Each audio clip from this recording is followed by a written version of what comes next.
Mbote na bino banso bandeko ya Kuli Media TV. Mbote na mabota na bino bipai nyonso bali na bandako na bino na ba devant ba télévision na bino na ba etando ike na bino to mona lisusu lelo eza esengo. Alors sujet na biso ya lelo ezali un petit peu spirituel.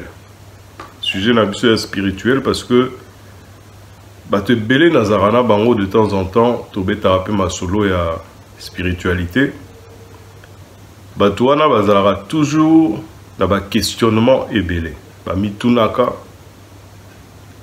nazana monopole pe ba réponse wana te parce que ba maramususu ezara réponse utara pa yemoko yeme inzambe ou abuta a créer biso.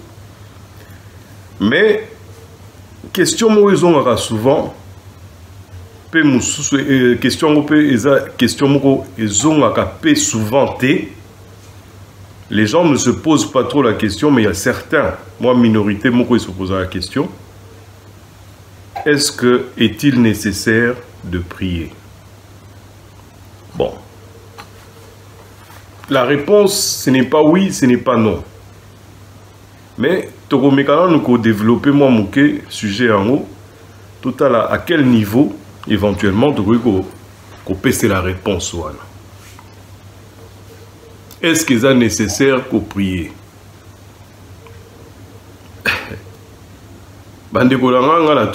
Est-ce qu'il est nécessaire qu'on prie? Si quoi prière, il faut qu'on ait na bandeli. Définition à prière. Définition à prière, pas par rapport à la rousse, pas par rapport à dictionnaire quelconque, mais par rapport à yomoko. Comment toi tu peux définir la prière? D'après yo, prière est anini. Alors, selon moi, je pense que prière est elokoyo et c'est en communication spirituelle, justement, na créateur nayo, c'est-à-dire Nzambe. Simplement, pour n'anga moi. Moment wana topé action wana ya ko prier eza moment oyo tokotaka topé mutualingi kokota en communication spirituelle na créateur nae, c'est-à-dire Nzambe. Maintenant, la prière eza eloko moko oyo tolingi to atteindre siko niveau moko supérieur, niveau moko ya likolo. Quand on se pose la question, est-il nécessaire de prier? D'après moi, je crois que tous autres ont un niveau moko un peu plus likolo ya oya biso. Donc comme un niveau ya yemoko créateur. Est-ce que pour nayo comme un niveau na oya créateur, est-ce que c'est important? Po yende mta créa kiyo. Yem ta ebi nécessité à prière. Tope yende mta ebi ce qu'il faut au prier. Mais maintenant, pour la nara moi mouke na bokebi. Moto akela yo, c'est-à-dire Nzambe. Nakati na ye. Atieyo na kati ya intelligence na edo, c'est-à-dire na bo tozora bo moto na kati ya bo moto na ye apesi yo makoki pe apesi yo nzela yo sikoyo en fait ozolinga okendeko questionner ye olakisa ye ba directive to pe ba demande na yo pendant que asia kotisa ki yo na kati na yo ya bomoi na yo ba demande nyonso oyo yo zaki nango besoin na ebite so bozola ndanga na bokebi nazongela ona ndenge mususu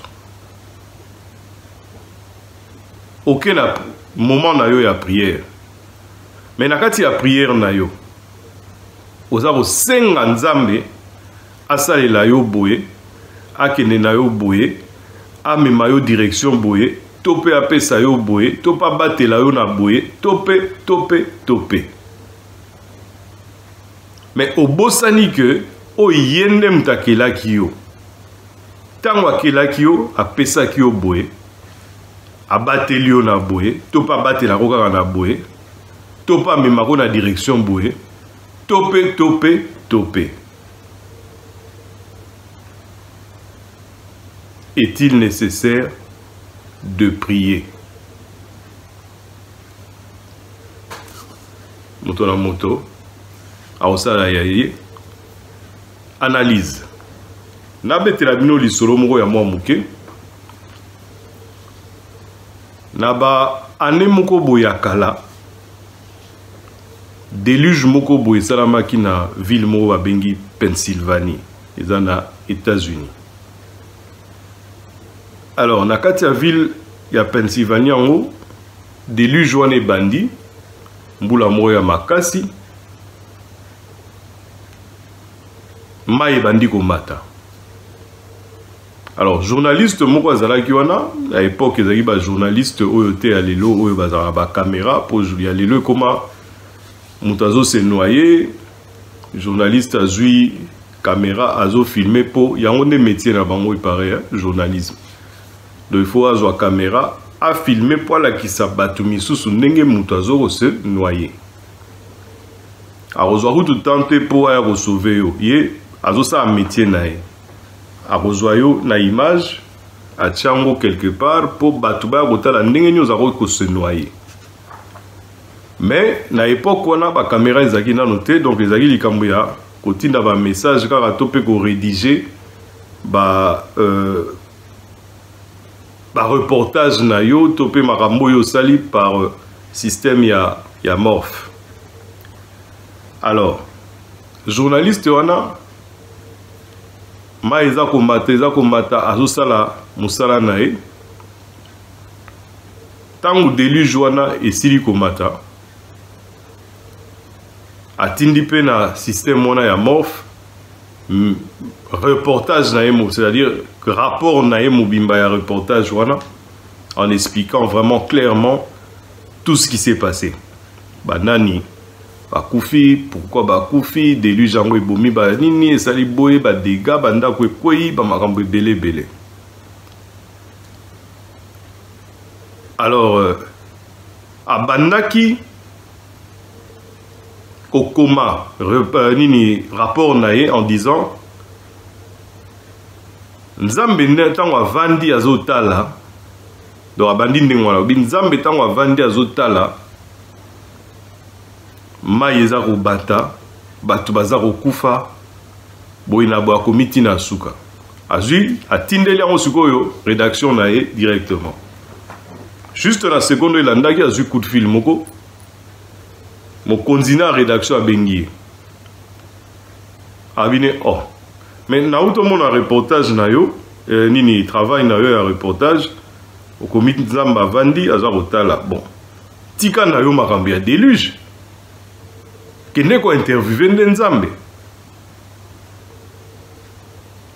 bolandinga pourquoi parce que abandaki na Nzamba aza kotala donc pour la chef na yo bi oh c'est que Nzamba kitaki place wana alors muto to lukaka to poser ba question ye wana kende ko poser ba question pourquoi vandi aza kotala yende créateur na biso yende mtasa mamuto na ba déluge na banini pourquoi tiki yango eboma batu pe eboma bandako eboma ville wana.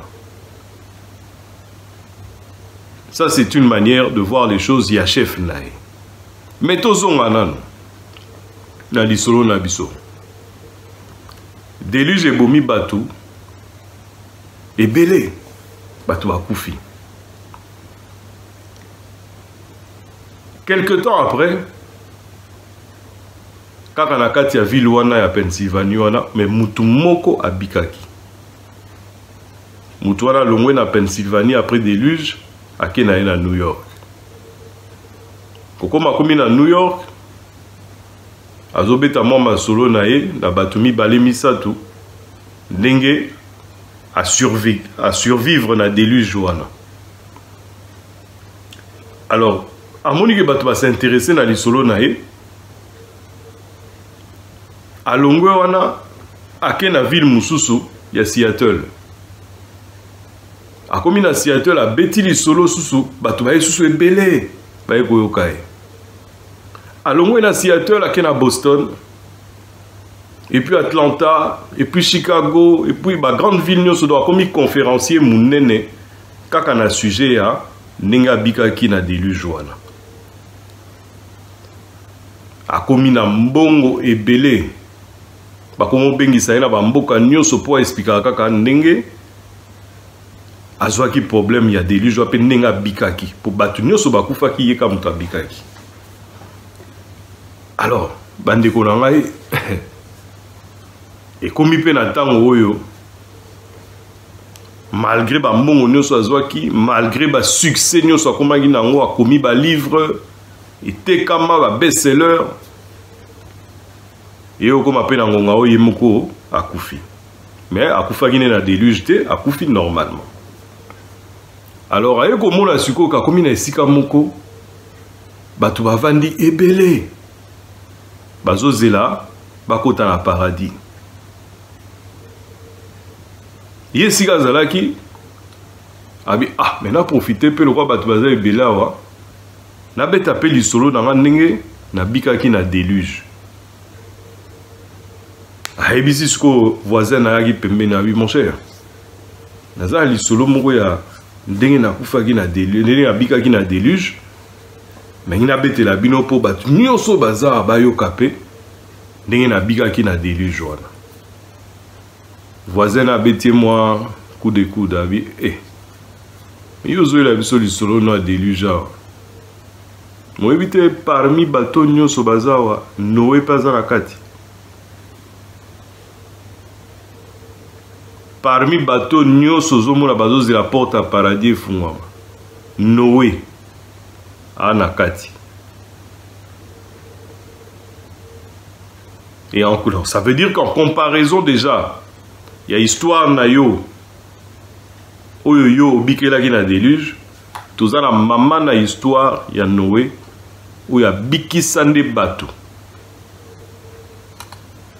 pour bakufa te na déluge. A bikisa na bateau, na banyama, na biloko nyonso. Na commandement ya yemoko créateur. Donc lisolo na yo soko lingo ko apprendre biso quelque chose, yeba que place tozali awa basi ba apprenant de biso likambango. Ya yote mais ba apprenant biso à travers Yemei, créateur. Makambo ba déluge. Voilà à peu près pour ça l'analyse na bino na questionnement wana topé question wana ya koyeba soki eza si important ya koloba na Nzambe eloko yo ye ayebi pe asiacha epa na yo. Est-ce important? Il y a repesa Nzambe ba commandement. Nzambe salelanga boya, Nzambe yebisalanga boya, ye Nzambe na lingina koma boya, Nzambe pardon. Limbisanga na boya. Est-ce que c'est important ko yebisa ye makambo yo ye moko déjà atyango nyonso epai na yo. Po destin na yo, na vie na yo, yé ayebi yango. Il n'y a pas de hasard. Soki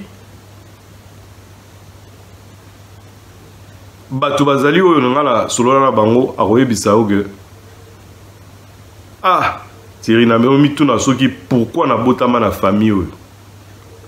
Soki na botama ata na famille ya boye oyo bazwaka pe bazala bozwi mais naza ona ate. Pourquoi il faut na botama na famille oyo na mona ba pasi oyo. Alors na ba prière ya mutu ya ndenge wana akoloba na Nzambe nini? Nzambe changer vie nanga. Nzambe pesanga makoki. Nzambe komisanga moto. Mais azobosana que Nzambe si asala ki e moto. azobosana ke nzamba pesa ye makoki nyonso pour s'en sortir. Alors bandeko na ngai totikala toujours ko méditer pe tozwa sagesse. Est-ce que c'est important qu'on prie? To est plutôt important qu'on kota en communion avec Nzambe mena silence, sans lui demander quoi que ce soit, sans lui poser aucune question. Mais communion wana et kobenga ma prière te. Communion wana bokobenga ngo prière te. Communion wana eza plutôt oyo to bengaka le roi bato basara yoga la méditation. Zwaka temps à méditer sans demander quoi que ce soit na Nzambe. Botika malamu na banda kuna bino na mabota na bino bisika bwali. Oyo nyonso ana posa to développer makambo ya spiritualité akomeli biso na Kuli Media TV, la chaîne de l'excellence. Moyen okoma pe zali parce que tous en adresse na biso ya email. Moyen pe zali ya okoma po bozana passer au chaba commentaire na émission oyo. Natanga commentaire nyonso pe soki na moni yango eza commentaire o ba poser nga question directement na ko répondre. Toko développer ngo, toko inviter yo pe to sali pe émission en direct, to solo li pe makambango pote batu nyonso ba partager pe bazwa moi sagesse. Botika la kimela mabota na bino pe bo méditer malamu. Merci.